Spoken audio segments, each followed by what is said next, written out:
Je m'appelle Tessa Palmer, et j'ai 32 ans. Je me tenais sur le porche de mon grand-père. Je tenais un coffre en cèdre, qu'il m'avait fabriqué quand j'avais 10 ans, et la porte d'entrée était déjà verrouillée. Mes parents avaient changé la serrure, avant même que les fleurs sur son cercueil n'aient eu le temps de faner. Ils pensaient avoir tout récupéré. La maison, les terres, les comptes bancaires, et chaque fragment de cette vie, qu'Harold Palmer avait passé 60 ans à bâtir. Ils ignoraient tout des 20 millions d'euros, qu'ils m'avaient légués dans une fiducie irrévocable. Et je suis heureuse d'avoir gardé le secret. Car ce qui s'est passé 7 jours plus tard, a changé tout ce que je croyais savoir sur ma propre famille. Mais voici ce qu'aucun d'eux ne savait. Mon grand-père construisait une toute dernière chose, juste avant de mourir. Et il l'avait construite pour moi.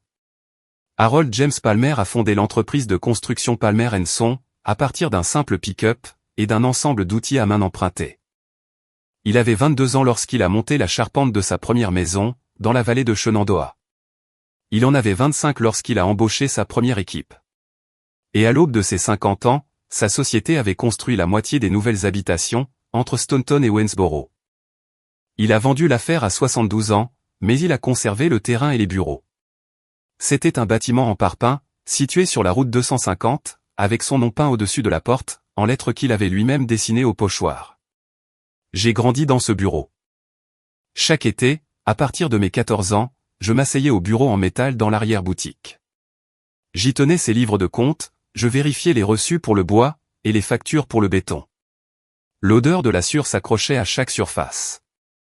C'était une odeur douce et chaleureuse, à l'image de l'homme lui-même. Grand-père m'a appris à lire un bilan comptable, de la même façon qu'il m'a appris à mesurer une planche. 2 fois, avec précaution. Parce que les erreurs coûtent de l'argent, et que la confiance coûte encore plus cher. Lorsque le diagnostic de la maladie de Parkinson est tombé, à un stade avancé et déjà en progression, c'est moi qui conduisais jusqu'à sa maison, chaque matin. Je l'aidais à manger. Je lui lisais le Staunton News Leader. Je pointais ses comptes sur la table de la cuisine, pendant qu'il somnolait dans son fauteuil inclinable. Mes parents étaient trop occupés. C'est du moins ce qu'ils disaient. Ma mère, Linda, avait ses propres raisons de rester à l'écart, mais je ne le comprenais pas encore. Mon père, Robert, passait parfois le dimanche. Il restait planté dans l'encadrement de la porte, comme un homme rendant visite à un inconnu. J'ai fait cela pendant 3 ans. 3 années à lui donner de la soupe, à remplir ses déclarations d'impôts, et à regarder l'homme le plus fort que j'ai jamais connu, rétrécir dans son fauteuil. La veille de sa mort, il a glissé sa montre à gousset dans ma main. En argent massif, poli par l'usure. Garde le temps pour moi, ma grande. Je l'ai porté dans la poche de ma veste, chaque jour depuis lors. Les funérailles ont eu lieu à la première église méthodiste de Staunton. 200 personnes remplissaient les bancs. De vieux charpentiers qui avaient travaillé dans les équipes de grand-père, des voisins, et même la femme de la quincaillerie, qui lui avait vendu des clous pendant 40 ans. Je me suis assise au 3e rang, et non au premier. Linda avait organisé le plan de table. Elle se tenait à l'avant, vêtue d'une robe noire et portant les perles de sa mère. Elle recevait les condoléances, comme si elle les avait méritées. Harold aurait voulu que nous restions forts, a-t-elle dit à Madame Bowden. C'était la voisine qui vivait de l'autre côté de la rue, face chez grand-père, depuis 31 ans. Robert se tenait à côté de Linda. Costume gris, teint gris, les mains croisées.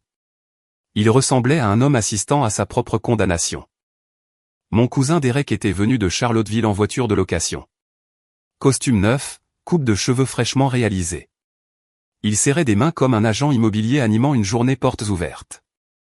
Et c'est exactement ce qu'il était. Personne ne m'a demandé de prendre la parole.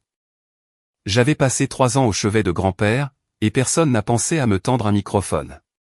Après le service, la réception s'est tenue dans le sous-sol de l'église. Il y avait des œufs farcis, du thé glacé, et des gens qui répétaient « Il est en un lieu meilleur ». Je me tenais près du percolateur à café, quand j'ai entendu Linda parler à Madame Bowden. Elle n'a pas baissé la voix. Elle n'en avait pas besoin. Grand-père avait juste pitié de toi, Tessa. C'est la seule raison pour laquelle tu étais là. J'ai entendu chaque syllabe, par-dessus le bourdonnement de la cafetière, et le murmure de 200 personnes, prétendant que la mort était une chose gérable. Je n'ai pas réagi. J'ai refermé ma main sur la montre à gousset dans ma veste, et j'ai serré, jusqu'à ce que le remontoir imprime un cercle dans ma paume. Derek m'a trouvé près du porte-manteau, 10 minutes plus tard. Il a posé sa main sur mon épaule, comme si nous étions proches. Écoute, cousine. La famille a des projets pour la maison. Tu devrais probablement commencer à emballer tes affaires, celles qui sont dans la chambre de grand-père. 2 jours après l'enterrement, j'ai conduit jusqu'à la maison de grand-père pour récupérer mes effets personnels. La serrure à peine dormant était neuve. En laiton, encore brillante. Linda se tenait sur le porche, avec une boîte en carton à ses pieds. « J'ai emballé ce qui t'appartient », a-t-elle déclaré. Elle a souri. De la même manière que les gens sourient, lorsqu'ils vous tendent une contravention. La boîte contenait quelques vêtements de rechange, 2 livres de poche, mes vieux cahiers d'université, et le coffre en cèdre que grand-père m'avait fabriqué, quand j'avais 10 ans. Il avait raboté le bois lui-même dans son atelier. Il l'avait poncé jusqu'à ce que le grain soit aussi doux que de la soie, et avait sculpté mes initiales sur le couvercle, TAP. À l'intérieur, j'avais gardé des crayons, de vieux bulletins scolaires, et une photo de grand-père et moi à la foire du comté. La voix de Linda était doucereuse. La maison fait partie de la succession, maintenant. Robert et moi nous occupons de tout. C'est ce que ton grand-père aurait voulu. Derrière la porte moustiquaire, Robert se tenait debout, tenant une tasse de café. Sa main tremblait. Non pas de chagrin, mais d'autre chose. Quelque chose que je reconnaîtrai plus tard. Il refusait de me regarder. Madame Baudin était de l'autre côté de la rue, en train d'arroser ses hortensias. Elle s'est arrêtée, et elle a observé la scène. Elle n'a pas fait de signe de la main. Elle est juste restée là, le tuyau d'arrosage coulant toujours. Et j'ai su qu'elle avait tout vu. J'ai ramassé le carton, et j'ai coincé le coffre en cèdre sous mon bras. J'aurai besoin du reste de mes affaires, ai-je dit. Linda a penché la tête. Il n'y a pas de reste. J'ai chargé la boîte dans ma Honda Civic. J'ai roulé 25 minutes vers l'est, sur la route 250, jusqu'à mon appartement à Harrisonburg. L'appartement 3B. 60 mètres carrés, situé au-dessus d'un pressing. Le coffre en cèdre a fait le trajet sur le siège passager. Quand je me suis garé, j'ai vérifié mon téléphone. Un appel manqué, provenant d'un indicatif régional 540. Pas de message vocal. Je n'ai pas rappelé tout de suite. Grand-père m'avait dit d'attendre. 6 mois avant sa mort, grand-père m'a appelé dans son atelier. Il était déjà en fauteuil roulant à cette époque, les mains recroquevillées. Mais ses yeux étaient les mêmes. Vifs, patients, et calculateurs. J'ai besoin que tu écoutes, m'a-t-elle dit. N'écris rien. N'en parle à personne. Il m'a parlé de la fiducie. Une fiducie irrévocable, établie 15 ans plus tôt, avec l'aide d'une avocate nommée Margaret Caldwell, à Richmond. Reniflement 20 millions d'euros. Des investissements, des obligations, le produit de la vente de Palmer & Son. Mais aussi des revenus locatifs de propriétés commerciales, qu'il avait discrètement conservés pendant des décennies. J'en étais l'unique bénéficiaire. Je me souviens que ma bouche s'est asséchée. 20 millions.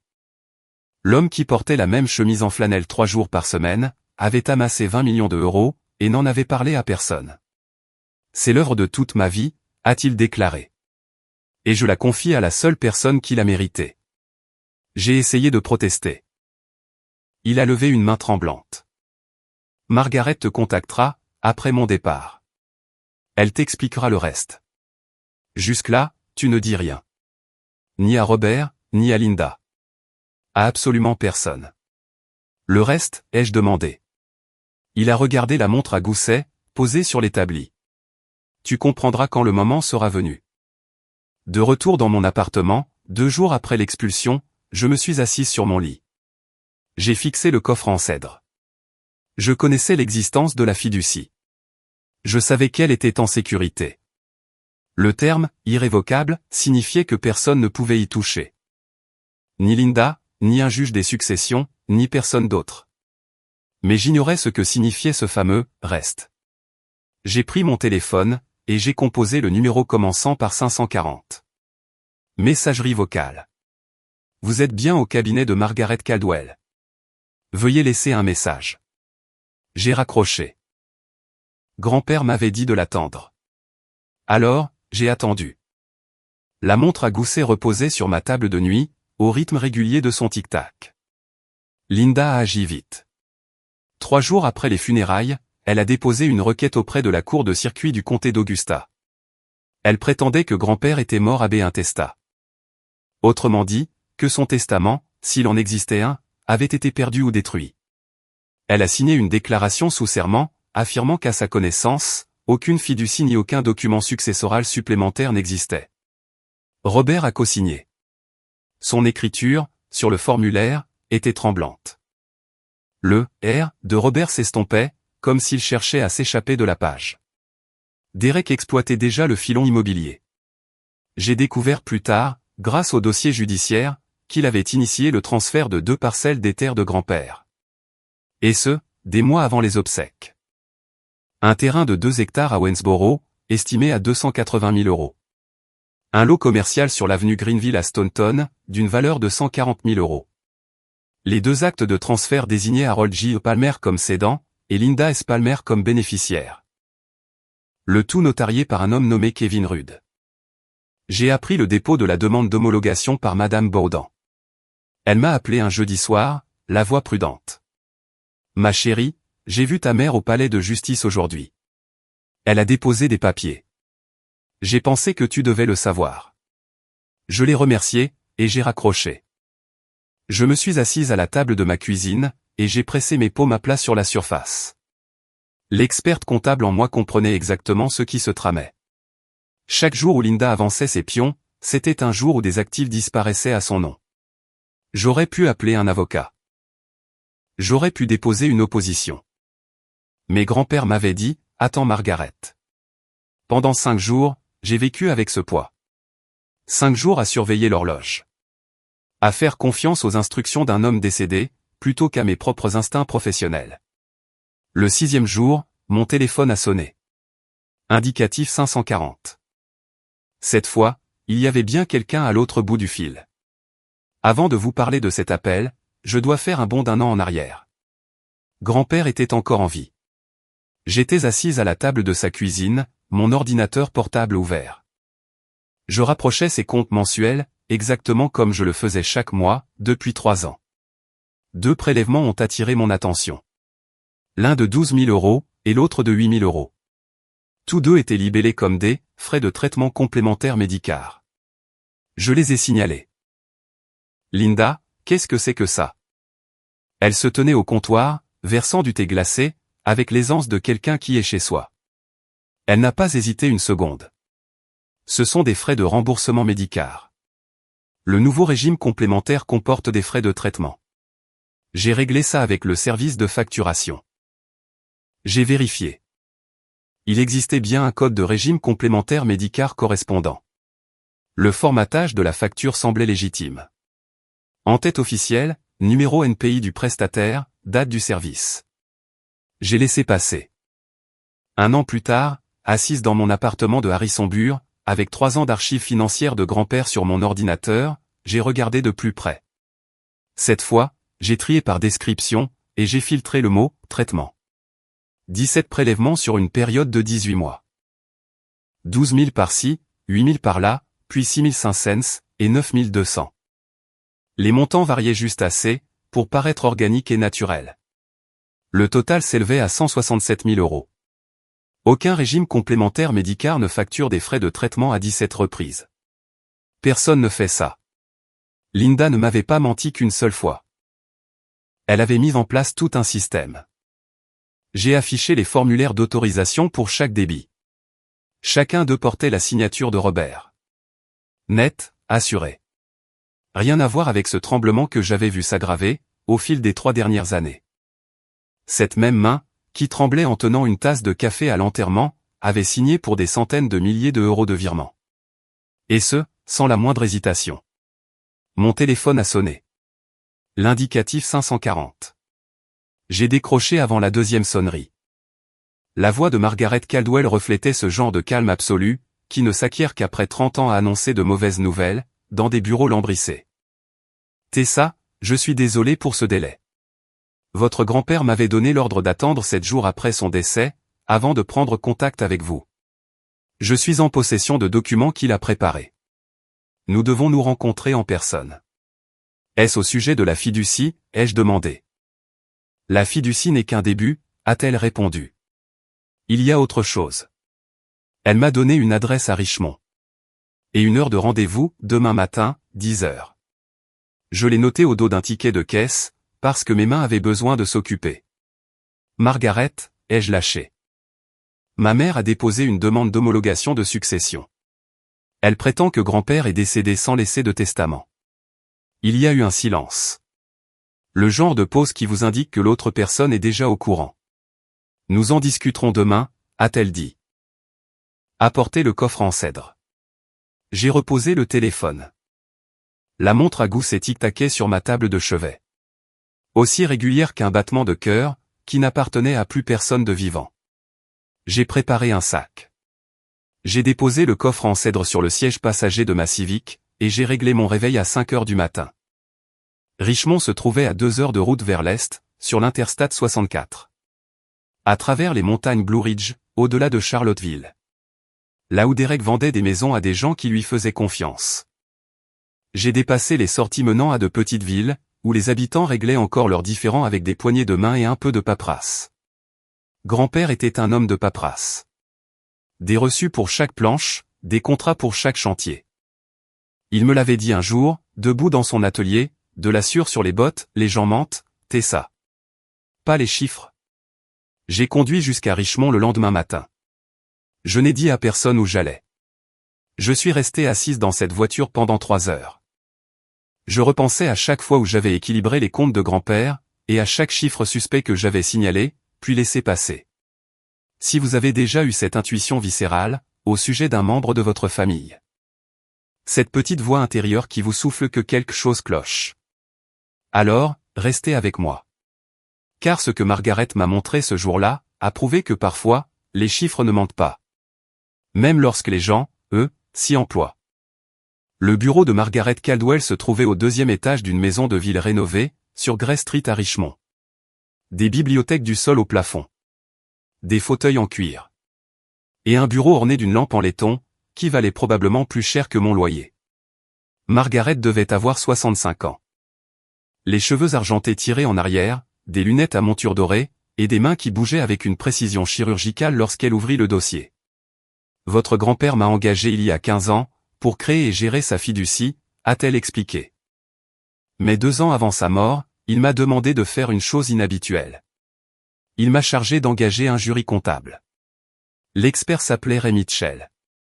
Margaret fit glisser son rapport sur le bureau. 47 pages, soigneusement reliées et accompagnées de pièces à conviction. Je l'ai ouvert, et la comptable en moi a pris le relais. Mes yeux parcouraient les colonnes de chiffres, avant même que mon cerveau n'ait le temps d'assimiler. Linda avait transféré 342 000 €, depuis les comptes personnels de grand-père, vers 3 comptes distincts. Et ce, sur une période de 28 mois. L'un était à son nom, l'autre au nom de Robert. Le dernier appartenait à une société écran, nommée Palmer Family Holdings LLC. Linda y figurait comme unique membre. Le mécanisme était d'une telle élégance, qu'il m'en a soulevé le cœur. De faux noms de fournisseurs. De faux formulaires fiscaux W9. Des factures générées sur un ordinateur personnel, avec des métadonnées temporelles correspondant au propre ordinateur portable de Linda. Les 17 frais de traitement médical n'étaient qu'un début. Il y avait aussi des cotisations d'entretien immobilier, et des frais de consultation en planification successorale. Sans oublier un prélèvement récurrent, libellé, coordination des soins infirmiers qualifiés. Cet argent atterrissait dans une boîte postale, enregistrée au nom de l'agence immobilière de Derek. Votre grand-père ne pouvait pas l'arrêter, a repris Margaret. Le temps que Ray termine son audit, la maladie de Parkinson d'Harold avait tellement progressé, qu'il n'était plus en état de signer des documents, ni de témoigner. Il ne pouvait pas l'affronter devant un tribunal. Elle a fait une pause. Mais il pouvait préparer quelqu'un, qui en serait capable. Margaret a fait glisser un second dossier sur la table. Celui-ci était plus fin. À peine 6 pages. L'en-tête était celui d'un laboratoire que je ne connaissais pas. Margaret a croisé les mains. Votre grand-père a commandé ce test, il y a 18 mois. Un prélèvement buccal, qu'il a fourni à son médecin. Cet échantillon a été comparé aux dossiers médicaux de Robert, obtenus lors d'un examen de routine. Elle m'a laissé lire. Le résumé tenait en 3 lignes. 3 lignes qui ont bouleversé toutes mes certitudes. Robert Alan Palmer n'était pas l'enfant biologique d'Harold James Palmer. Probabilité de paternité, 0,01%. Margaret a pesé ses mots. Votre grand-mère, Gloria, était déjà enceinte lorsqu'elle a épousé Harold. Harold le savait. Gloria a tout avoué, avant le mariage. Il l'a épousée quand même, et il a élevé Robert comme son propre fils. J'ai fixé le sceau du laboratoire. La pièce était plongée dans un silence absolu. Harold n'en a jamais tenu rigueur à Robert, a poursuivi Margaret. Il aimait votre père. Mais il y a 3 ans, quand Linda a commencé à détourner de l'argent, Harold a compris une chose qu'il avait toujours refusé d'admettre. Robert savait. Il était au courant depuis ses 18 ans. Gloria le lui avait avoué sur son lit de mort. Et Linda a découvert ce secret très tôt dans leur mariage. Elle s'en est servie. Elle s'en est servie comment, ai-je demandé. Comme moyen de pression. Chaque fois que Robert hésitait. Chaque fois qu'il remettait en question un document qu'elle lui mettait sous le nez, Linda le lui rappelait. Un seul coup de téléphone, et le monde entier saurait que le fils unique d'Harold Palmer n'était pas vraiment le sien. Robert signait tout ce qu'elle exigeait. Il était terrifié à l'idée de perdre la seule identité qu'il ait jamais eue. J'ai reposé le dossier. Mon père ne partageait pas le sang de mon grand-père. Mais grand-père l'avait choisi malgré tout. Il avait choisi d'épouser Gloria. Choisi d'élever Robert. Choisi de lui donner son nom, son entreprise, et 40 années de patience. Et Robert avait récompensé ce choix, en remettant les clés à une femme, qui avait pillé la maison alors que le vieil homme respirait encore. Margaret m'a informé qu'il y avait une dernière chose dans le dossier. Harold vous a-t-il donné un coffre en bois, a demandé Margaret. En cèdre, raboté à la main, à peu près de cette taille. Elle a écarté les mains. Elle représentait les dimensions exactes du coffre, qui reposait sur mon siège passager. J'ai hoché la tête. Vérifiez le panneau inférieur, a-t-elle précisé. Il y a un double fond. Harold l'a fabriqué lui-même. Je suis rentré à Harrisonburg, avec les dossiers sur mon siège passager. Le coffre en cèdre en équilibre par-dessus. Mon appartement était silencieux. La lumière de fin d'après-midi filtrait à travers la fenêtre, au-dessus de l'évier de la cuisine. Elle donnait aux particules de poussière l'apparence de flocons de neige. J'ai posé le coffre sur mon lit, et je l'ai ouvert. J'ai sorti les crayons, les vieux bulletins, et la photo de la foire du comté. Grand-père et moi, en 2004. Posant à côté d'une tomate primée d'un ruban bleu, qui n'était même pas la nôtre. J'ai passé mes doigts le long du panneau inférieur. Du cèdre, aussi lisse que de la peau. Puis, j'ai trouvé la jointure. Une fissure à peine visible, le long du bord gauche, qui ne correspondait pas aux veines du bois. J'ai appuyé. Le panneau a bougé. Il révélait un demi-centimètre d'espace caché, juste en dessous. L'odeur m'a frappé en premier. De la sueur. Et pas une odeur de renfermé. Ça sentait exactement comme son atelier. Comme s'il avait poncé une pièce la veille, et avait tassé les copeaux pour s'en servir d'isolant. Il y avait 2 objets dans ce double fond. Une enveloppe scellée, en papier crème épais. Le rabat était sécurisé par un cercle de cire rouge. C'était le genre de sceau que grand-père utilisait, lorsqu'il se montrait formel. Ce qui n'arrivait presque jamais. Et puis, il y avait une petite clé. En laiton, sans aucune inscription. Le genre de clé qui ouvre un coffre-fort à la banque. J'ai brisé le seau de cire. À l'intérieur, se trouvait une simple feuille de papier, couverte de l'écriture majuscule et carrée de grand-père.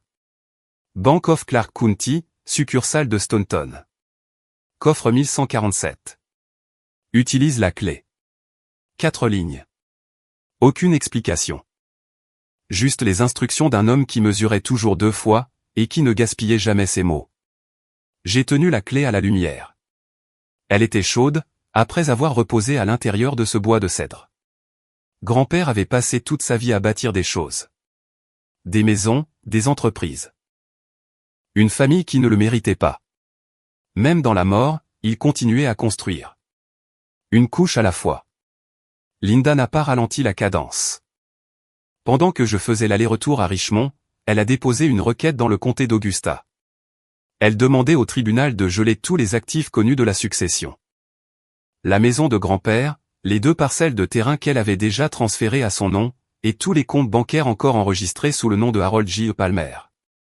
Derek a soumis une déclaration sous serment, pour appuyer cette requête. En tant que professionnel de l'immobilier agréé et membre de la famille, je peux confirmer que les transferts de propriété reflétaient les volontés expresses d'Harold Palmer. Agréé, professionnel, famille.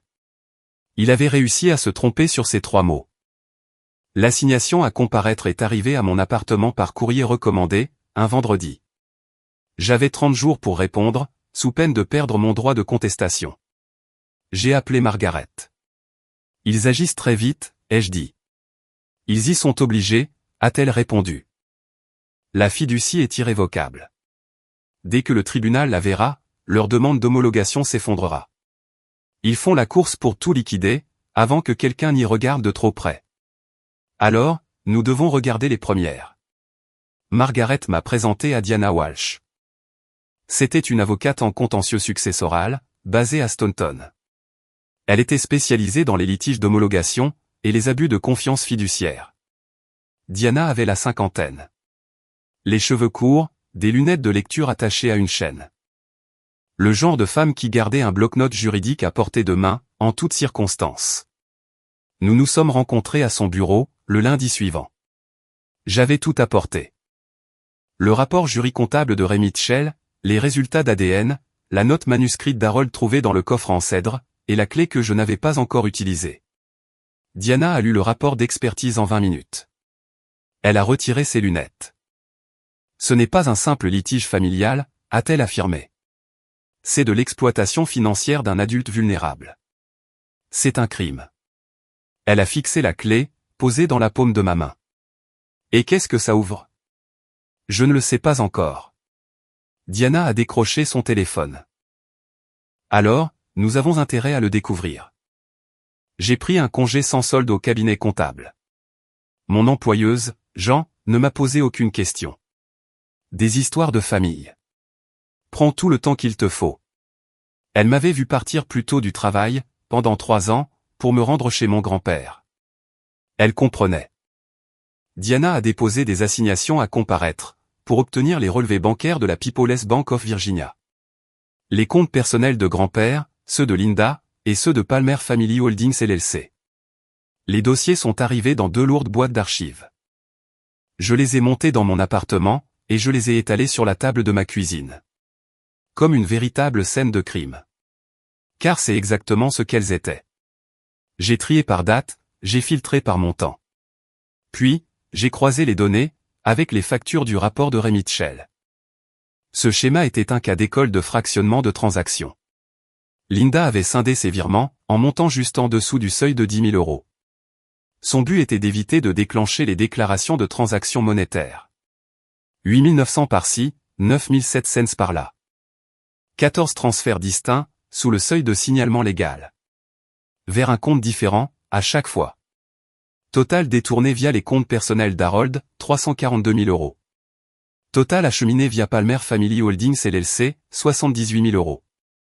Grand total, 420 000 €. Ce n'était pas de la négligence. C'était une véritable architecture financière. J'ai travaillé 6 jours d'affilée. Du café à 2 heures du matin, des feuilles de calcul tapissant chaque surface. J'ai cartographié chaque euro, de son point d'origine jusqu'à sa destination finale. Du compte d'Harold vers un faux fournisseur. Du faux fournisseur vers la société holding de Linda. De la société holding vers son compte courant personnel. Une boucle fermée. Avec la signature de mon grand-père, contrefaite sur chaque formulaire d'autorisation. Diana m'a appelé la 6e nuit. Pouvez-vous retracer chaque euro, jusqu'à son dépôt final?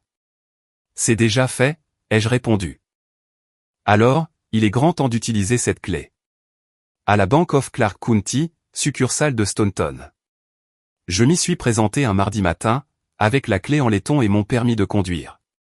Le guichetier m'a conduite jusqu'à la salle des coffres. Coffre 1147. La clé s'est insérée parfaitement. sans la moindre résistance. Sans aucun drame. À l'intérieur, il y avait une épaisse enveloppe Kraft, et une fine couche de sueur sur le fond métallique. De la sueur. Il l'avait déposée là, de façon délibérée. L'enveloppe contenait 3 éléments. Le document original de la fiducie, notarié et signé par 3 témoins. Il datait de 15 ans, à l'époque où grand-père pouvait encore manier un marteau. Une copie certifiée des résultats d'ADN, avec la chaîne de possession dûment documentée. Et 4 pages d'une écriture que j'aurais reconnue entre mille. Des majuscules carrées. La calligraphie d'un homme qui avait passé sa vie à remplir des bons de commande. La lettre d'Harold. Je me suis assise dans le box de consultation privée, j'ai fermé la porte, et je l'ai lu. Il y parlait de Gloria. Du jour où elle lui avait avoué que Robert n'était pas son fils. Du fait qu'il l'avait épousée quand même, parce qu'il avait déjà décidé quel genre d'homme il voulait être. Je le savais le jour de sa naissance. Gloria me l'avait dit avant le mariage.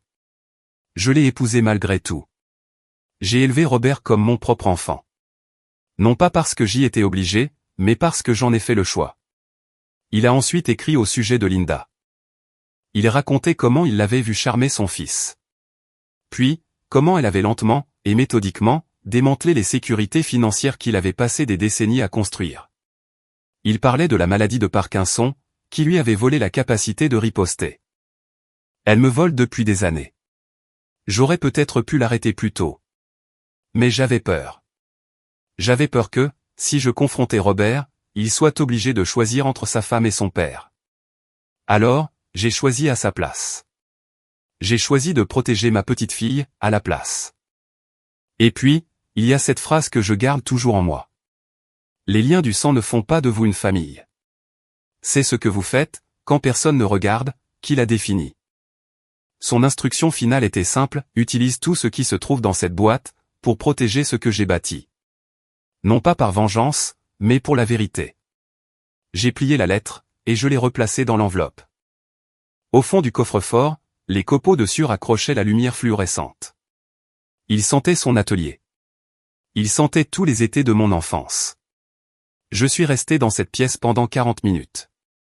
Puis je suis rentré chez moi, et je me suis mis au travail. Les transferts de propriété faisaient partie du domaine public. Le portail en ligne du greffe du comté d'Augusta était en accès libre. J'ai extrait les actes de propriété des 2 parcelles. Le terrain de 2 hectares à Waynesboro, et le lot commercial sur l'avenue Greenville. Les 2 documents indiquaient Harold J. Palmer comme cédant, et Linda S. Palmer comme bénéficiaire. Les dates de transfert remontaient à 4 mois avant le décès de grand-père. Ils avaient été notariés par Kevin Rudd. Commission de notaire public numéro 7843-291. J'ai effectué des recherches sur ce Kevin Rudd. Il travaillait au sein du groupe Whitfield Realty, à Charlottesville. C'était l'agence de Derek. C'était l'employé de Derek. Le dossier médical de grand-père, que Margaret avait obtenu grâce à l'autorité légale de la fiducie, était clair. À la date de ses transferts, sa maladie de Parkinson avait tellement progressé, qu'il ne pouvait même plus tenir un stylo de façon fiable. Les notes de son neurologue pour ce mois-là indiquaient, le patient présente des tremblements de repos importants aux 2 mains. Les tâches de motricité fine, y compris l'écriture, ne sont plus réalisables de manière autonome. Les signatures sur les actes de transfert étaient fermes et fluides. Sans aucun tremblement. Ce n'étaient absolument pas les mains d'un homme atteint de la maladie de Parkinson, à un stade avancé. Diana a engagé une experte en analyse graphologique médico-légale. Le docteur Carole Fanton, certifié par le Bureau américain des examinateurs de documents médico-légaux. La rédaction de son rapport a pris 2 semaines. Les signatures en question sont incohérentes, avec les exemplaires connus de l'écriture de Harold J. Palmer, datant de la même période. Les schémas de tremblement, présents dans les échantillons authentifiés, sont totalement absents des documents mis en cause. Les registres de commission de Derek, obtenus par assignation à comparaître, étaient tout aussi accablants. Ils montraient qu'il avait reçu 42 000 € de frais de consultation, versés par Palmer Family Holdings LLC. Et ce, au cours du même trimestre que les fameux transferts. 3 personnes. 3 rôles distincts. Linda était l'architecte, Derek était l'entrepreneur, et mon père. Mon père était celui qui avait déverrouillé la porte. J'ai conduit jusqu'à Staunton un samedi. Pas à la maison. Je n'avais aucune raison d'y aller. Je me suis rendu chez Palmer & Son Construction, à l'ancien bureau sur la route 250.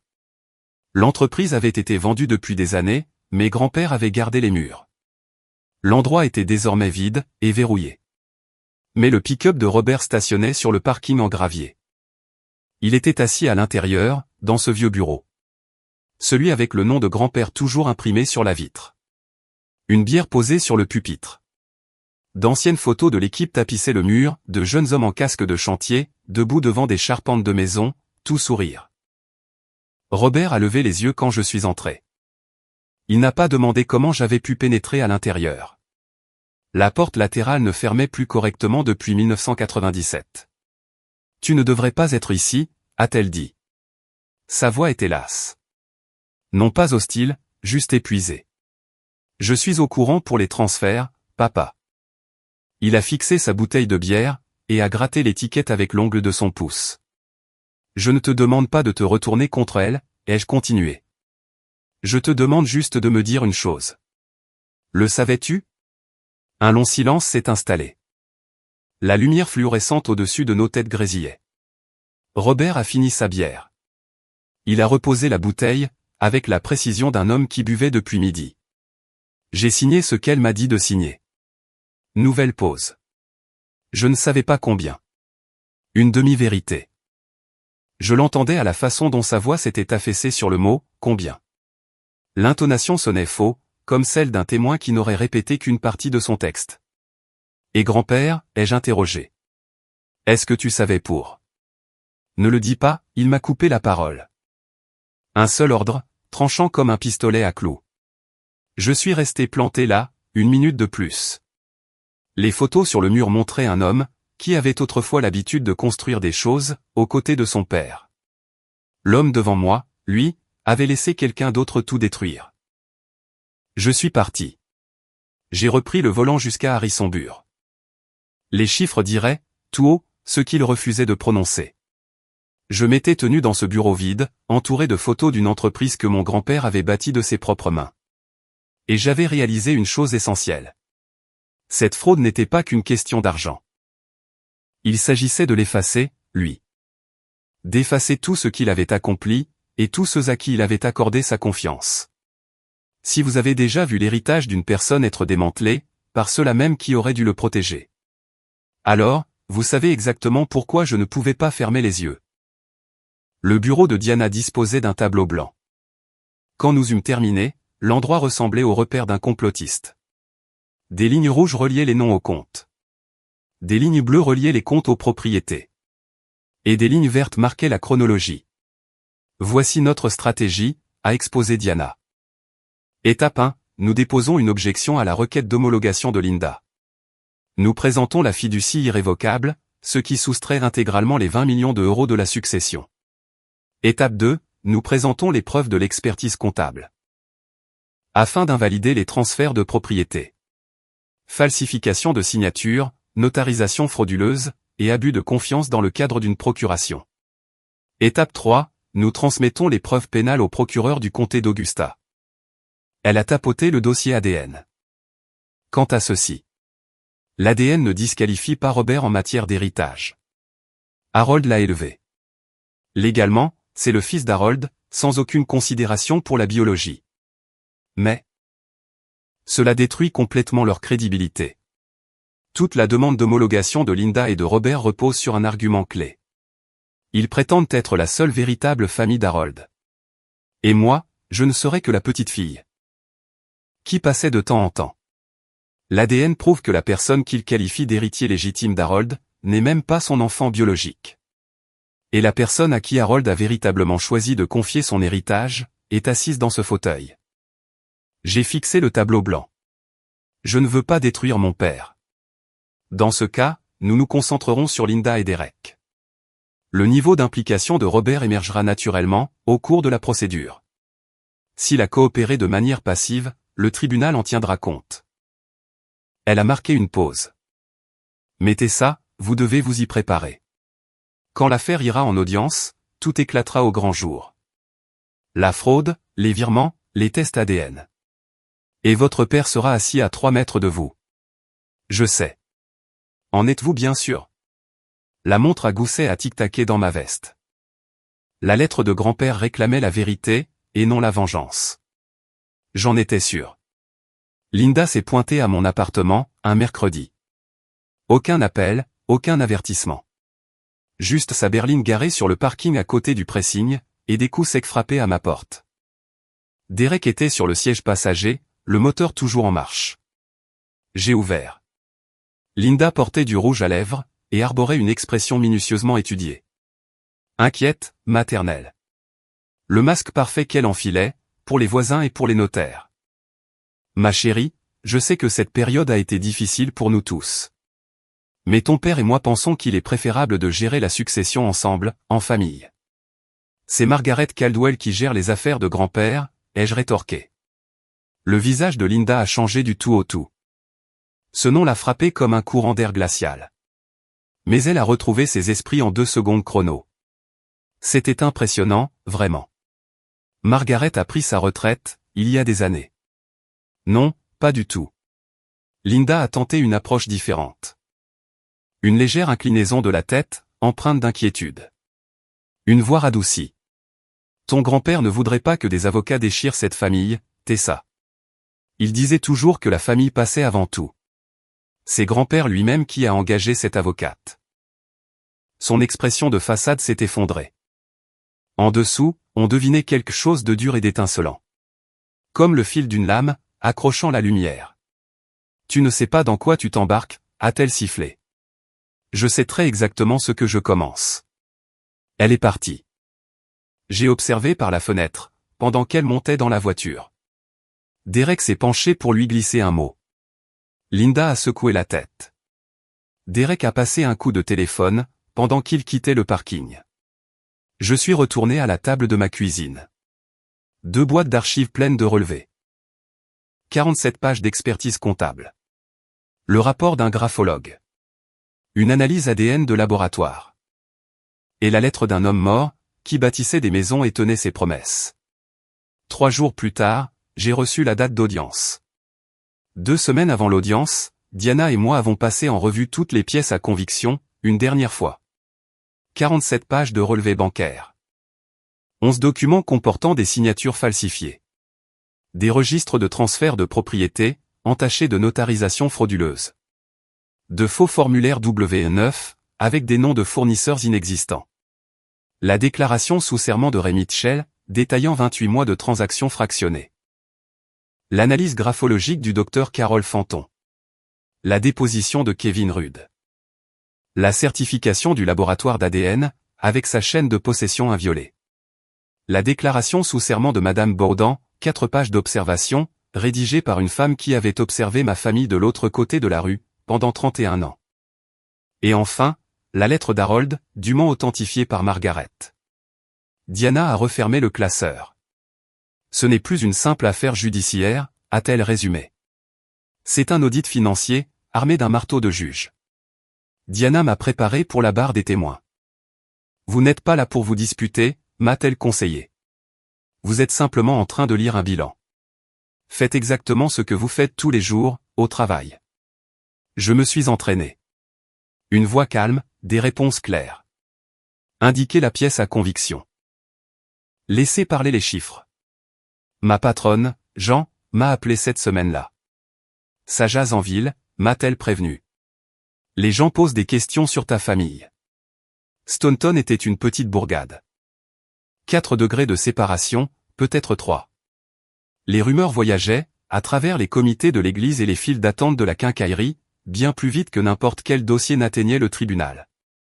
Linda avait engagé un avocat, Philippe Brock. Un avocat local, agressif, bien connu pour les litiges de succession. Il a déposé une requête en rejet. Il avançait que la fiducie avait été créée sous mon influence indue, exercée sur mon grand-père, au cours de ces dernières années. J'ai lu sa requête à la table de ma cuisine. Une influence indue. De la part de la petite fille qui changeait ses draps, qui réchauffait sa soupe, et qui remplissait ses impôts. Pendant ce temps-là, la femme de son fils falsifiait sa signature sur des virements bancaires. Diana m'a rassuré, il tente le tout pour le tout. La fiducie a été créée il y a 15 ans, à une époque où Harold pouvait encore manier le marteau. Et une lettre de médecin confirme ses pleines capacités mentales, à chaque mise à jour du dossier. Alors, laissez-le faire, ai-je répondu.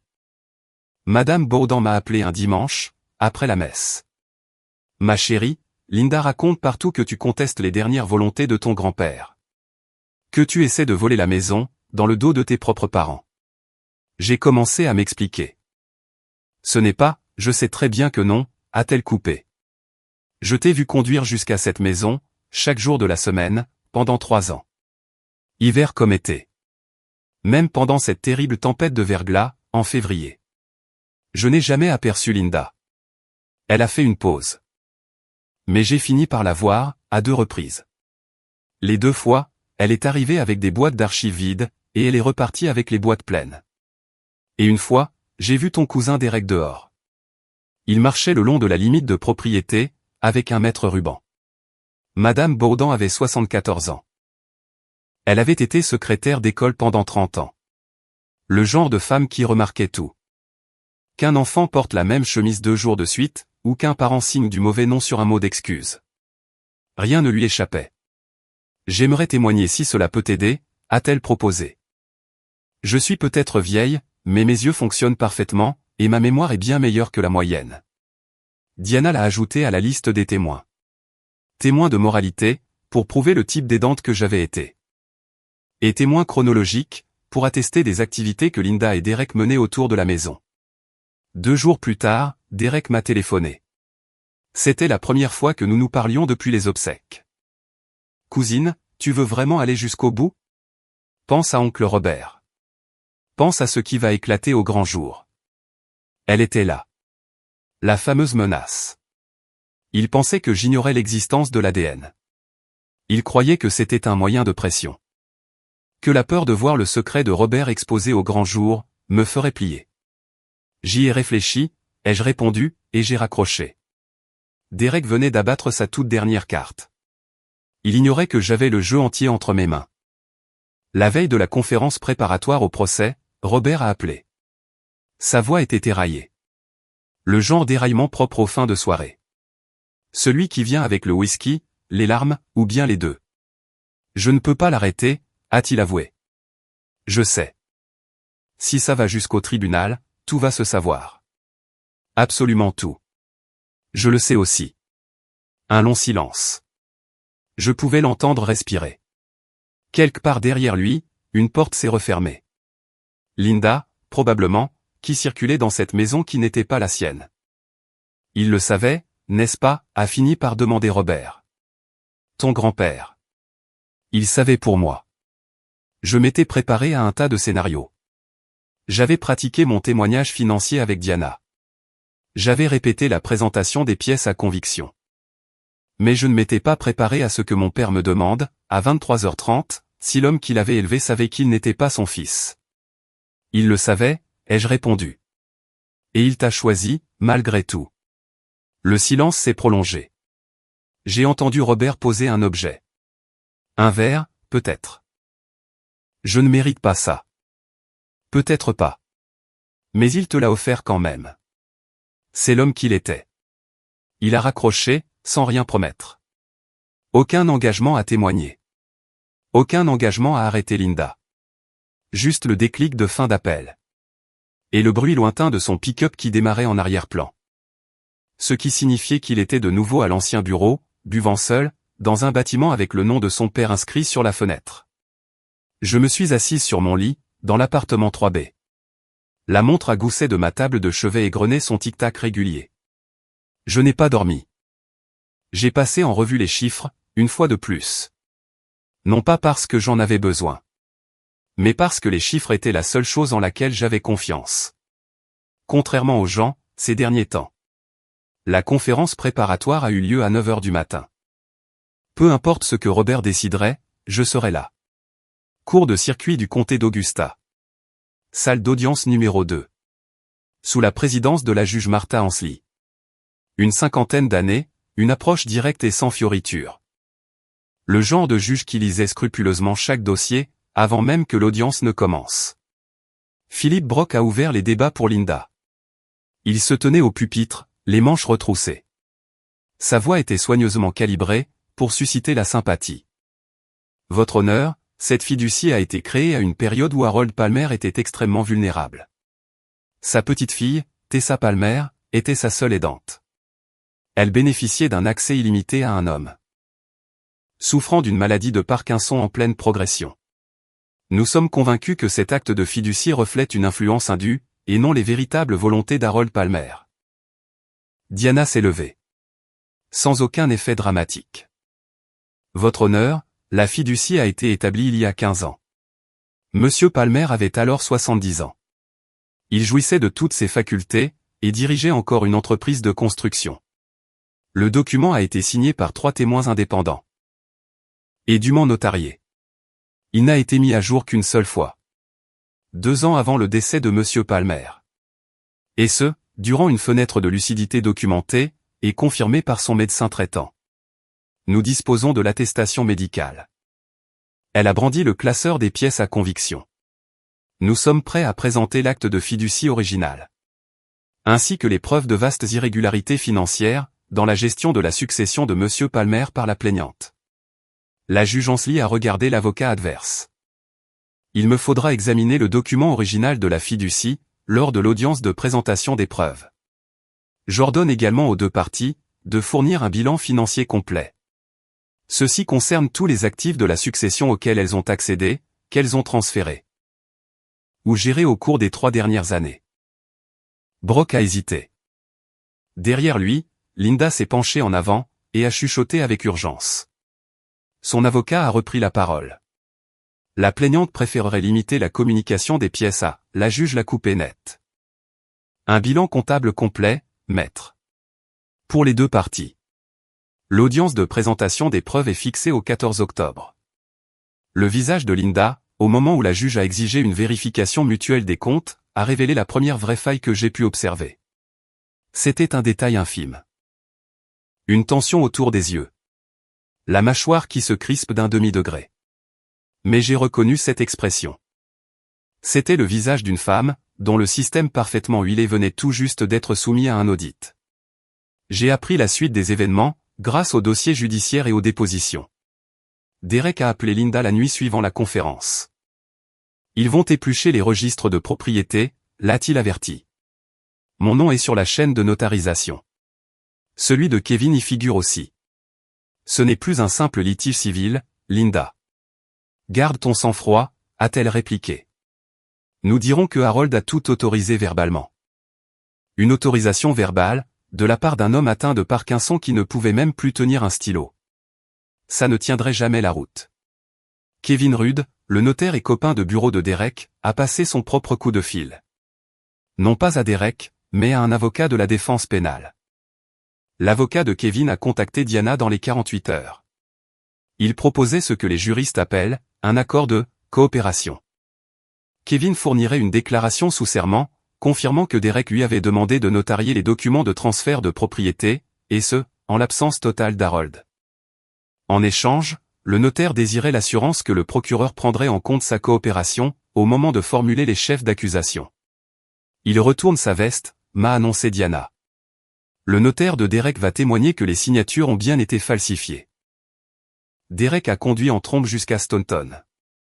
J'imagine très bien la scène, d'après la description que Robert m'en a faite plus tard. Mon cousin dans la cuisine de la maison de grand-père, faisant les 100 pas Linda, appuyé contre le comptoir.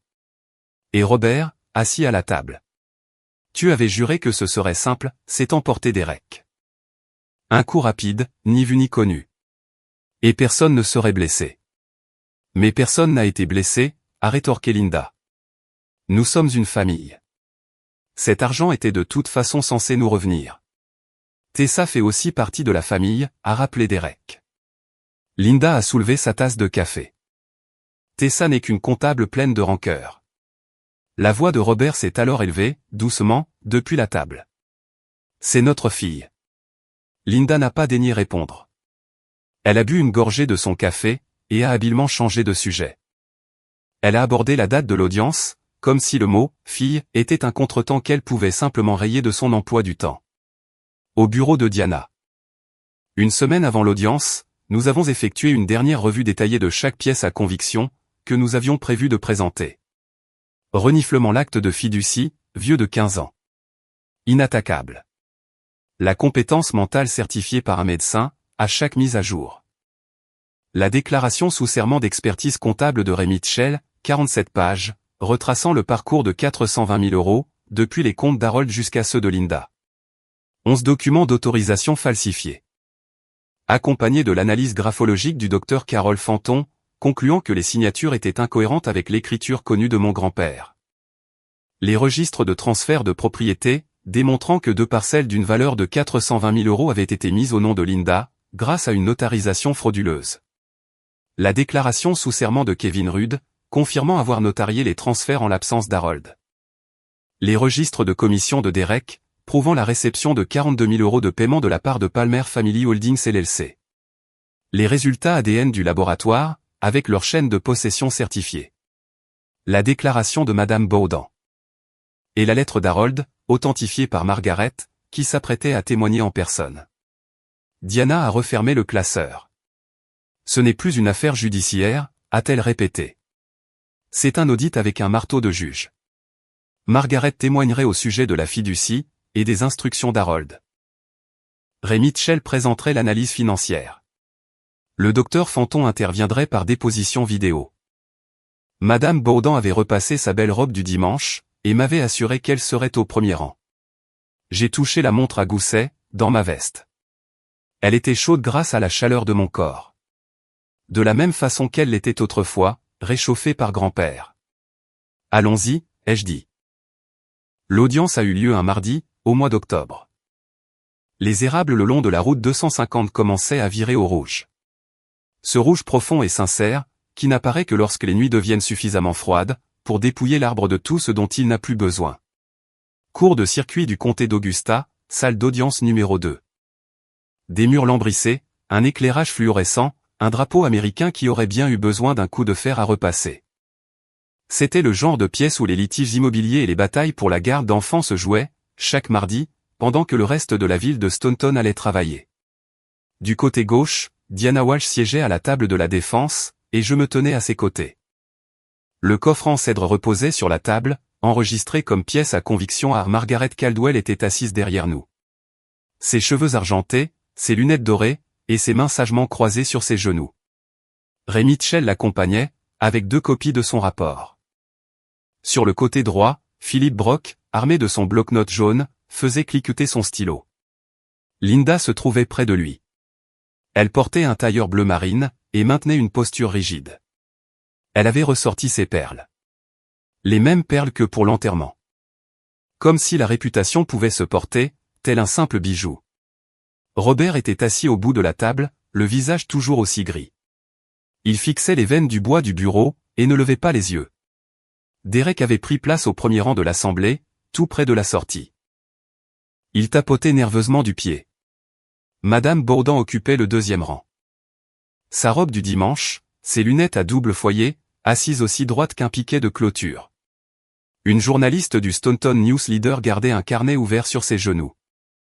4 membres de la communauté, que j'avais reconnus aux obsèques de grand-père, étaient dispersés dans les dernières rangées. La salle d'audience n'était pas bondée. C'était un comité intime. Ce qui rendait la situation encore pire, pour ceux qui avaient des choses à cacher. La juge Ansley a fait son entrée. Nous nous sommes levés. Elle s'est assise. Nous nous sommes rassis. Ceci est l'audience de présentation des preuves, dans l'affaire de la succession d'Harold James Palmer. La plaignante est Linda S. Palmer. La défenderesse était Sarah Palmer, représentée par son avocate. Diana s'est levée. Votre honneur, nous aimerions commencer par présenter l'acte de fiducie. Brock a bondi sur ses pieds dans la seconde. La validité de toute prétendue fiducie est précisément ce que nous sommes venus contester ici. La juge Ansley l'a jaugé par-dessus ses lunettes. J'examinerai le document en premier. Je me pencherai sur sa contestation ensuite. Poursuivez, maître Walsh. Diana a appelé Margaret Caldwell à la barre. Margaret a témoigné pendant 40 minutes. Elle a décrit la création de la fiducie 15 ans plus tôt, à la demande expresse d'Harold. Le fonds était alimenté par les bénéfices de la vente de l'entreprise Palmer & Son, ainsi que par des décennies d'investissements judicieux. Le document était irrévocable. Tessa Palmer était désignée comme unique bénéficiaire.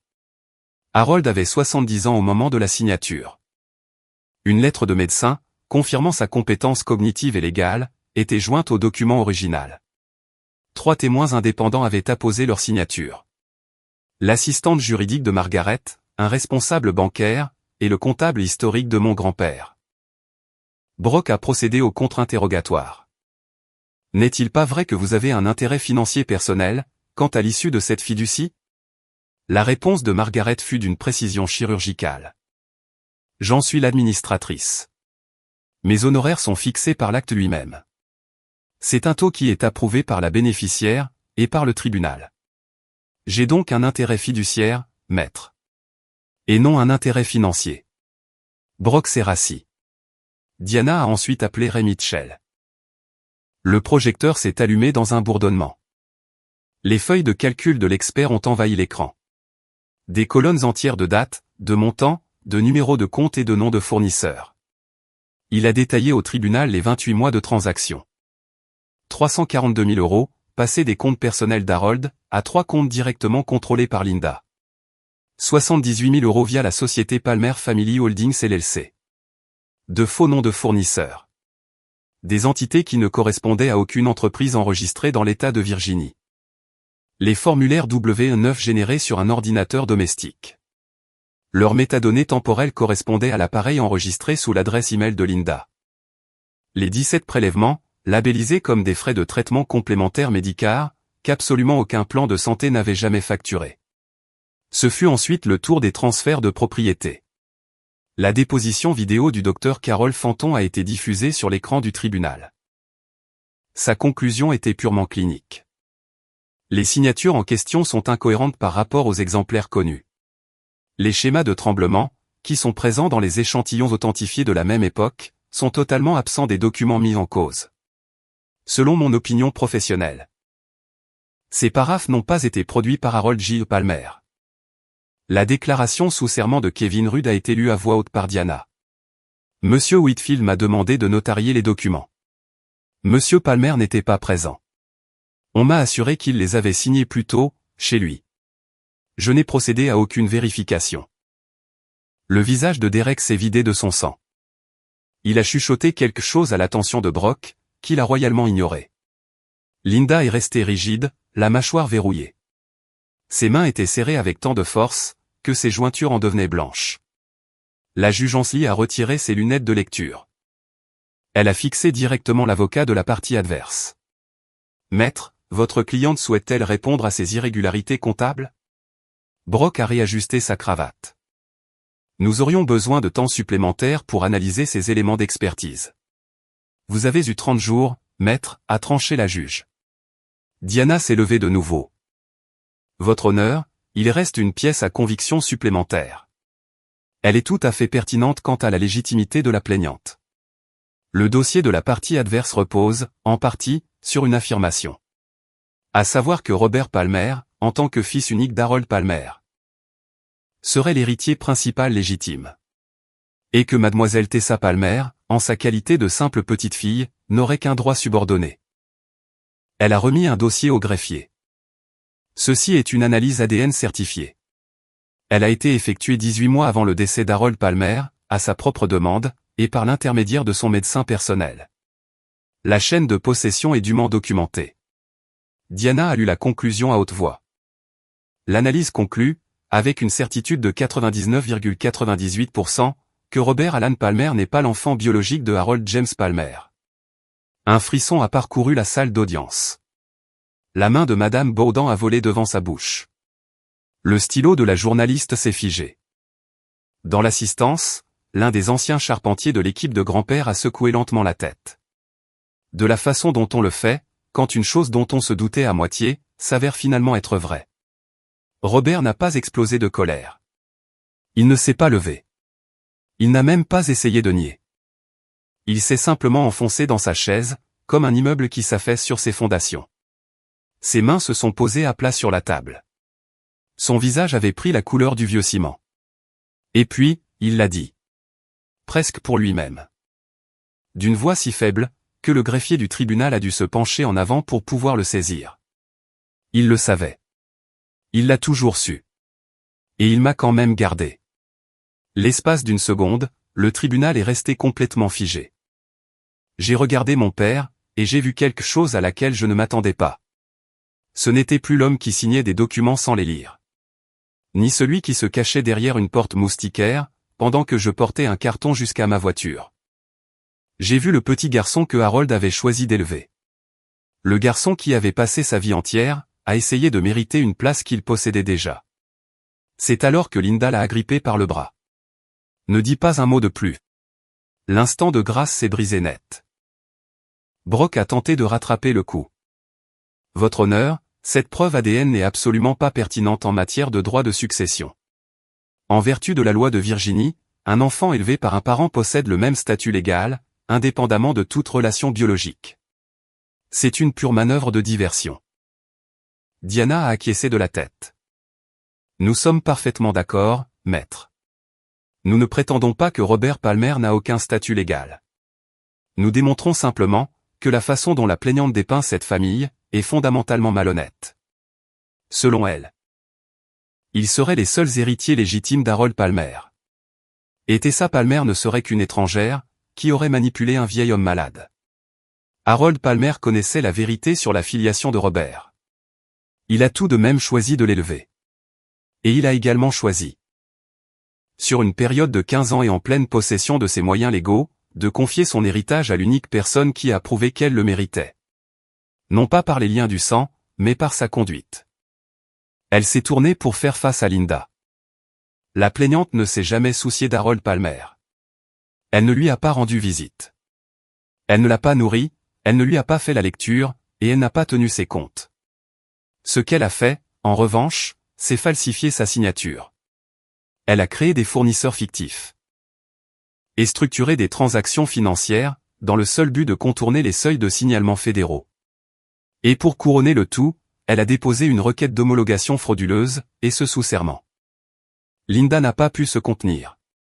Elle était debout avant même que Brock n'ait pu l'arrêter. C'est absolument ridicule. Cette fille s'est installée chez lui, et l'a montée contre son propre fils. Ce n'est qu'une simple comptable. Elle ne mérite pas, Madame Palmer, asseyez-vous, l'a foudroyé la juge Ansley. Linda ne s'est pas assise. Sa voix est montée dans les aigus. Elle a empoisonné son esprit contre nous. Elle a profité d'un pauvre vieil homme malade, qui ne savait même plus ce qu'il. J'ai pris la parole. Sans élever la voix. J'ai utilisé le même ton que celui que j'emploie, lorsque je lis les conclusions d'un audit à un client, qui sait pertinemment que les chiffres sont désastreux. Il n'avait pas pitié de moi. Il avait pitié de vous. Linda s'est tue. Sa bouche s'est ouverte, mais aucun son n'en est sorti. La salle était silencieuse. À l'exception du grattement du stylo de la journaliste, et de la montre à gousset, qui tic-taquait contre mes côtes. La juge Ansley est intervenue. Asseyez-vous, Madame Palmer. Je ne vous le redemanderai pas, Linda s'est assise. Ses mains tremblaient. Mais pas comme celles de Robert. Ni de chagrin, ni de honte. Elle tremblait de rage. Le genre de fureur qui vous envahit, lorsque l'histoire que vous vous racontez depuis 30 ans, vous est renvoyée en pleine figure. Et ce, par quelqu'un qui a pris le soin de vérifier les factures. La juge Ansley a rendu son verdict, directement depuis la chaire. La fiducie irrévocable était valide. Elle avait été établie durant une période de compétence documentée, correctement attestée, et elle était juridiquement contraignante. Les transferts de propriété étaient nuls et non avenus. Falsification de signature, notarisation frauduleuse, et abus de confiance fiduciaire. Elle a ordonné la restitution intégrale de tous les fonds détournés. Elle a également transféré les preuves pénales au bureau du procureur du comté d'Augusta, pour une enquête approfondie. Brock n'a pas fait appel. Linda est restée parfaitement immobile, pendant la lecture de la décision. Derek, lui, était déjà parti. Il s'était éclipsé pendant le témoignage sur l'ADN, et n'était jamais revenu. Le couloir, à la sortie de la salle d'audience, sentait la cire pour le sol et les vieux radiateurs. Je me dirigeais vers la sortie, le coffre en cèdre bien calé sous mon bras, lorsque j'ai entendu des pas derrière moi. Tessa. Je me suis arrêté. Robert se tenait à 1 mètre de moi. Sa cravate était lâche. Ses yeux étaient rougis. J'ai signé tout ce qu'elle me disait de signer. Sa voix s'est brisée sur le mot « signer ». Chaque papier, chaque formulaire. Je ne posais aucune question. Je me contentais de signer. Pourquoi, ai-je demandé? Parce qu'elle disait que si je refusais, elle révélerait mon secret à tout le monde. Elle leur dirait qui je suis vraiment. J'ai regardé mon père dans les yeux. Grand-père le savait, papa. Il l'a toujours su. Et il n'a jamais cessé de t'appeler son fils. Robert a craqué. Debout dans ce couloir de tribunal, sous les néons blafards. Juste devant une fontaine à eau, et un panneau d'affichage convoquant les jurés. Mon père a pleuré. Et ce, pour la toute première fois depuis ma plus tendre enfance. Je ne l'ai pas pris dans mes bras. Je ne lui ai pas pardonné. Mais je ne suis pas parti, non plus. Je suis resté là. Agrippé au coffre que grand-père avait fabriqué, jusqu'à ce que ses larmes se tarissent. Ce fut la dernière fois que nous nous sommes retrouvés dans la même pièce, pendant très longtemps. Le bureau du procureur a agi avec une redoutable efficacité. Linda a été inculpée pour exploitation financière d'un adulte vulnérable, en vertu de l'article 18.2 à 178.1 du Code de Virginie. S'y sont ajoutés les chefs de faux et d'escroquerie. Elle a plaidé coupable, lors d'une négociation de peine. Le résultat, 18 mois de prison avec sursis, 3 ans de mise à l'épreuve sous surveillance, et la restitution intégrale des 420 000 euros. Elle a échappé à la prison. Mais ce casier judiciaire pour crime la poursuivrait désormais, lors de chaque vérification d'antécédents, pour le restant de ses jours. Derek a été inculpé pour faux et complot. Son propre accord de plaidoyer lui a valu 12 mois de prison avec sursis, ainsi que la restitution définitive de sa licence d'agent immobilier. Sa femme a demandé le divorce, avant même l'audience de condamnation. Kevin Rudd a perdu sa commission de notaire public. Il a également été interdit de demander sa réintégration pendant 10 ans. Robert, lui, a coopéré à l'enquête. Il n'a pas été inculpé. Le procureur a estimé que son implication était purement passive. Il avait signé des documents sous la contrainte. Et sa coopération avait largement contribué à monter le dossier contre Linda.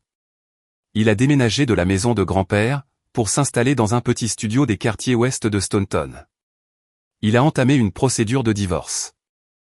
Aux dernières nouvelles, il travaillait comme agent d'entretien, dans un entrepôt de stockage en bordure de l'Interstate 81. La maison a été réintégrée à la fiducie. Les 2 parcelles de terre ont été restituées. Je n'ai pas emménagé dans la demeure de grand-père. J'ai gardé mon appartement à Harrisonburg. Mes 60 mètres carrés, au-dessus du pressing. Cet endroit qui m'appartenait déjà, bien avant que toute cette histoire ne commence. 6 mois après l'audience, j'ai utilisé une partie du fonds pour créer la fondation communautaire Harold Palmer. Sa mission était simple. Offrir des bourses aux étudiants des écoles de métiers manuels, dans la vallée de Shenandoah. Charpenterie, électricité, plomberie. Ce genre de travail, en lequel grand-père croyait si fermement. La première promotion comptait 8 étudiants. Le bureau de la fondation n'était autre que l'ancien atelier de grand-père, dans le bâtiment de construction sur la route 250. Je l'ai fait rénover. Nouvelle installation électrique, nouvelle plomberie. De la peinture fraîche sur 3 des murs. J'ai laissé le 4e mur intact. Des boiseries d'origine, éraflées et tachées, qui portent encore le fantôme de la sueur incrustée dans leurs fibres. Robert et moi ne nous parlons plus. Ce n'est ni du pardon, ni une punition. C'est simplement de la distance. Certaines portes se ferment en douceur. Avec Linda, en revanche, nous avons une ordonnance d'éloignement. D'autres portes nécessitent des verrous. Madame Baudin est venue à l'inauguration de la fondation. Elle a apporté une magnifique tarte aux pêches tressées. Elle portait la même robe du dimanche qu'elle avait mise pour l'audience. Elle s'est tenue au milieu de l'atelier, et a regardé les 8 étudiants, installés sur leurs chaises pliantes.